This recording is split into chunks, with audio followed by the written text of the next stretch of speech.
Ladies and gentlemen, welcome back to another video here at my channel, Jesus Truth. Thank you very much for stopping by. So, I have another amazing documentary for you guys. This one called Jesuits Erasing the Flat Earth. This video reinforces and verifies the information from the last video I did called Flat Earth, Jesuits and the Global Conspiracy. And once again, it exposes the greatest lie of all time, which is that we live on a globe Earth that is spinning through space, which is just ridiculous. This video was produced by the YouTube channel called Migmag. I will leave a link down below. And to Migmag, I would like to say thank you and much respect, brother, much respect for producing some great videos. So without further ado, sit back and enjoy the truth, and I will see you next time. God bless.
This is Johnny Cerrucci with another Migmag special report.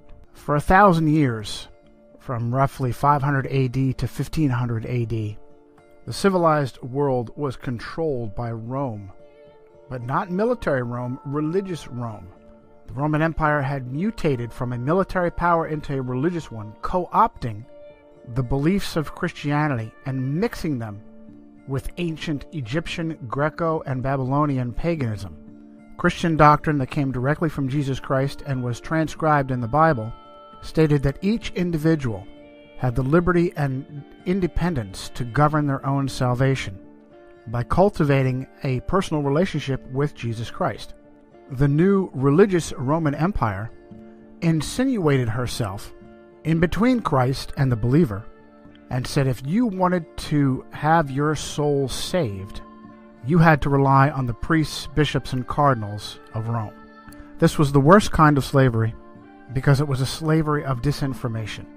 Now and again, sincere Bible-believing Christians like the Waldensians of the Alps, the Albigensians, Jerome of Prague, John Wycliffe and his Lollards, Jan Hus of Bohemia, would rebel against this Roman rule and show Christians that Vatican doctrines claiming that you needed Rome to ensure your salvation were contradicted by the Bible. As a result, the papacy strictly forbade Bibles to be placed into the hands of the common person and only allowed Jerome's Latin Vulgate to be handled by clergy. Men like John Wycliffe painstakingly translated the Vulgate into the language of the people. For Wycliffe, it was English. English Bibles were then slowly and carefully copied and handled by Wycliffe's followers, who handed them out to and taught the people. In response, Roman authorities captured Wycliffe's followers, called Lollards, tied their Bibles around their necks, and burned them alive. It's what so-called Christian Rome did to all of her enemies, including Jerome of Prague and Jan Hus. John Fox's Book of Martyrs, originally titled Acts and Monuments, is completely filled with examples of Catholic authorities torturing and murdering Christians. And when a Lollard was burned with a Bible hanging around his neck, it was a terrible loss, because not only were Christians being burned alive, but hand-copied Bibles were irreplaceable. But in 1517, a new rebel stepped up, an Augustinian monk from Germany named Martin Luther. Luther was furious that Pope Leo X, Giovanni de' Medici, from the powerful Medici family who helped to rule the world then and including through to today, had sent their attack dogs, the Dominicans, to cheat the common people out of their money by claiming they could buy what is called an indulgence, which is basically a receipt of forgiven sin. By paying money to indulgence peddlers like Johann Tetzel, poor Christians believed that they had some of their sins forgiven. Worse, they were told that dead loved ones were in purgatory, and they could give money to these indulgence peddlers, and the Pope would then release their dead loved ones. Luther wrote 95 short paragraphs or theses, and on November 1st of 1517, All Saints' Day, posted them to the doors of All Saints Cathedral in Wittenberg. But what was different about Martin Luther's protest and the protests of previous Christians was the movable type printing press of Johannes Gutenberg. The 95 theses were translated and replicated by the Gutenberg press and spread like wildfire. Martin Luther instantly shot to number 1 on the Vatican hit list. Now remember, he was an Augustinian monk, but that didn't matter. He was waking people up and freeing them from the Roman chains, and for that he needed to be stopped. He was kidnapped by his benefactor, Frederick the Wise of Saxony, and held at Wartburg Castle for several months to protect him from Vatican assassins. During that time, he translated the Bible into vernacular German, and it may have been the most important thing he ever did, starting with the New Testament and then later the Old Testament. But now the Gutenberg press started printing off large quantities of common language Bibles, and the fires of the Inquisition couldn't keep up. Other brave Christians, like William Tyndale, also a Roman Catholic priest, began translating Bibles into the language of their people. Tyndale was English, like Wycliffe, and he too was eventually executed by Rome for his crime. But now Rome had a problem. There were too many Bibles and Bible translators to be kept in check by burning them all. A new tactic was born, a tactic that English Cardinal Thomas Wolsey called learning against learning. And that tactic was to discredit the Bible in order to force people to return to accepting Rome as the ultimate authority over their body and soul. In this tactic of learning against learning, Rome would literally rewrite reality and weave a false reality matrix that we now all swim in to this day. For thousands of years, mankind understood the earth to be flat and stationary. Only rarely did men like Pythagoras attempt to claim otherwise. And it's interesting to note that many Freemasons consider Pythagoras to be one of the first of their craft. But now rewriting our reality as a tactic to discredit the Bible became a top priority in the face of Martin Luther's 1517 Reformation, Protestant Reformation. The Catholic response would be the Counter-Reformation, and it would be spearheaded by a Spanish Templar knight named Ignatius of Loyola and his followers, whom we call today the Jesuits. Their first opportunity came from the Vatican's mathematician, a Polish priest named Nicholas Copernicus. Copernicus gave birth to the modern heliocentric model of the universe with his work De Revolutionibus Orbium Celestium, on the revolutions of the heavenly spheres. Copernicus knew he was weaving a matrix of lies and wanted to hold publication of De Revolutionibus until after his death. But powerful Roman Catholic clergy like Tiedemann Gies, Bishop of Culm, and the papal secretary himself, Johann Wiedmanstadt, forced him to publish in 1543. The facts that Catholic clergy forced Copernicus to publish, or that Copernicus was the Vatican mathematician, or that he received his doctorate in canon law from Bologna University. Canon law are the precepts by which Rome governs nations. Adam Weishaupt was a doctor in canon law. Or that he was a Roman Catholic priest. These have all been swept under the carpet. But Copernicus never married, and even the Catholic Encyclopedia had to note that in 1537 King Sigismund of Poland put Copernicus's name on the list of 4 candidates for the vacant episcopal seat of Ermland, which makes it probable that at least in later life he had entered the priesthood. Also swept under the carpet has been the timing of the publication of De Revolutionibus, right on the heels of Martin Luther's Protestant Reformation. And if that's not clear enough for you, how about this? A Vatican agent named Georg Joachim Redicus, who was originally born Georg de Porus, had insinuated himself into the Luther Reformation and was in Wittenberg when he left to become a close student of Copernicus. Sources like Wikipedia claim that Redicus was sent from reformer Philip Melanchthon, a dear friend of Martin Luther, but it is absolutely Roman Catholic disinformation. In the Table Talk of Martin Luther, the great reformer is quoted as having said, "There is talk of a new astrologer who wants to prove that the earth moves and goes round instead of the sky, the sun, the moon, just as if somebody were moving in a carriage or a ship might hold that he was sitting still and at rest while the earth and the trees walked and moved. But that is how things are nowadays. When a man wishes to be clever, he must needs invent something special, and the way he does it, he must needs be the best. The fool wants to turn the whole art of astronomy upside down. However, as Holy Scripture tells us, so did Joshua bid the sun to stand still, and not the earth." In his lectures on the book of Genesis, Luther said, "We Christians must be different from the philosophers in the way we think about the causes of these things. And if some are beyond our comprehension, like those before us concerning the waters above the heavens, we must believe them and admit our lack of knowledge rather than either wickedly deny them or presumptuously interpret them in conformity with our own understanding." The great reformer Jean Calvin, also known as John Calvin, called Copernicus a dreamer who has a spirit of bitterness and contradiction, reprove everything and prevent the order of nature. "We will see some who are so deranged," Calvin said, "not only in religion, but who in all things reveal their monstrous nature, that they will say that the sun does not move, and that it is the earth which shifts and turns.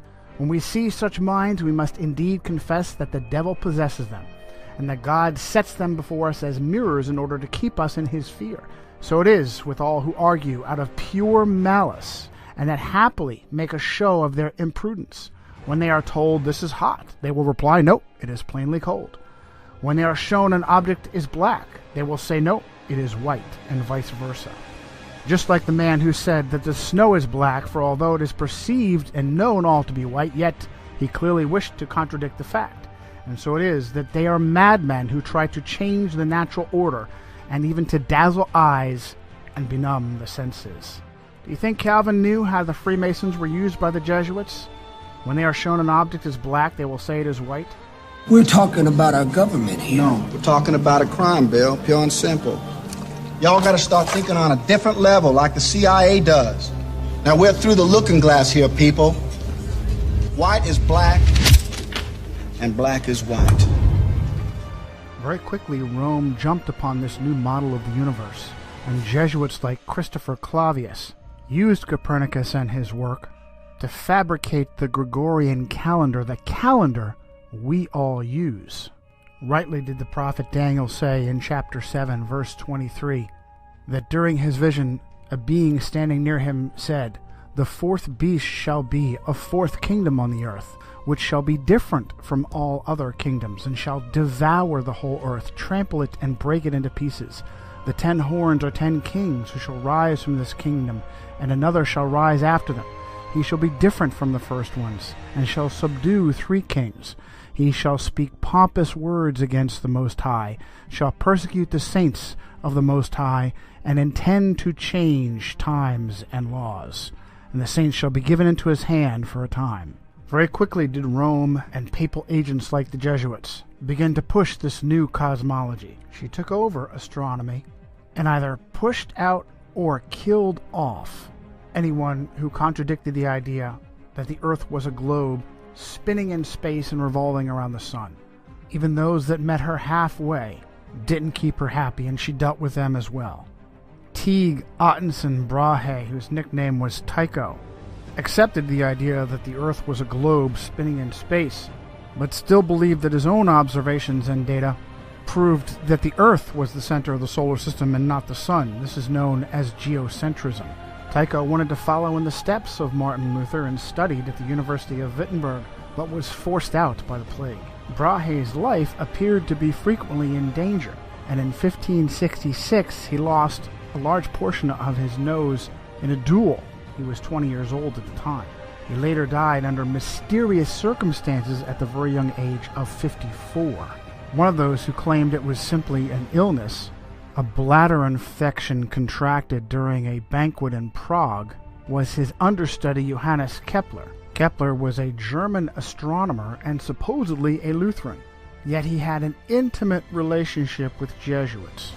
In 1597, Archduke Franz Ferdinand II of Austria banished all Protestants, good Roman Catholic that he was, and Kepler fled to Hungary. But the Jesuits intervened and convinced Ferdinand to allow him to return. Kepler grew up with a Jesuit uncle under the same roof of their house in Wilderstadt. Uncle Sidaldus was a Jesuit astrologer who also kept a wife. Upon the unexpected death of Tycho Brahe, Holy Roman Emperor Rudolf II immediately promoted Kepler to replace him as imperial mathematician, and Kepler very quickly went to work, rewriting all of Brahe's observations to be interpreted as heliocentric and not geocentric. In a paper titled Kepler's Relation to the Jesuits, Dr. Jörg Schuppner at the University of Leipzig noted that it is well known that the order of the Jesuits was the most important and the most active Catholic order in the field of science during the 17th and 18th centuries. One field of particularly intensive successful study carried out by the Jesuits was astronomy. Many of their names are associated with the important discoveries in the history of astronomy, such as the discovery and mapping of moon craters.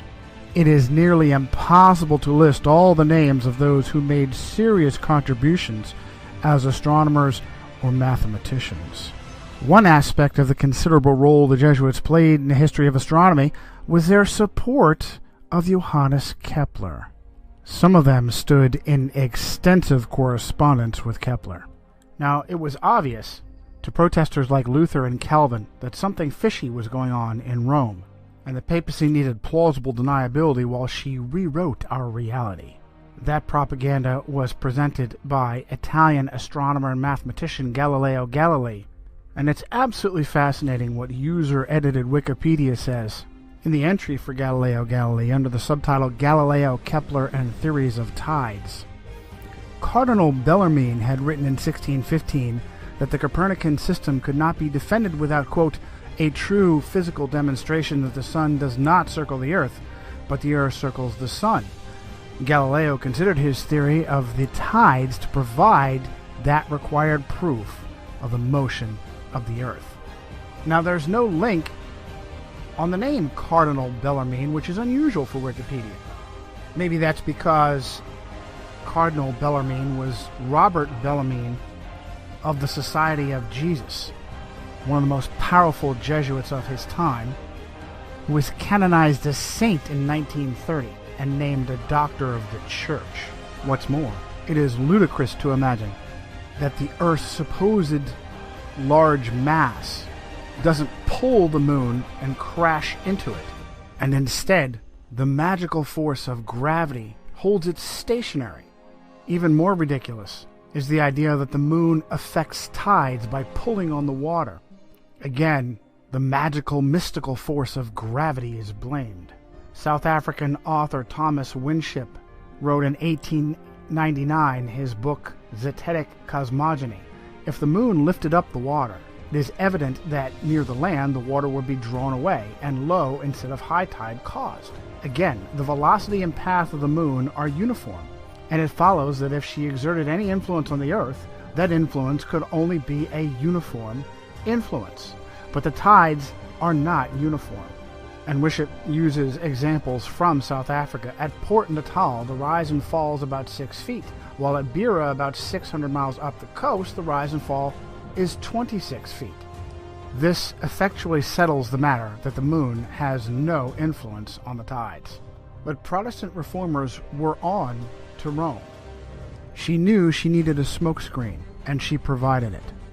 Suddenly, history was rewritten, and rather than pushing with her own agents, like Copernicus, Kepler, Galileo, and others, to rewrite our cosmology, suddenly, the papacy was a defender of the flat earth.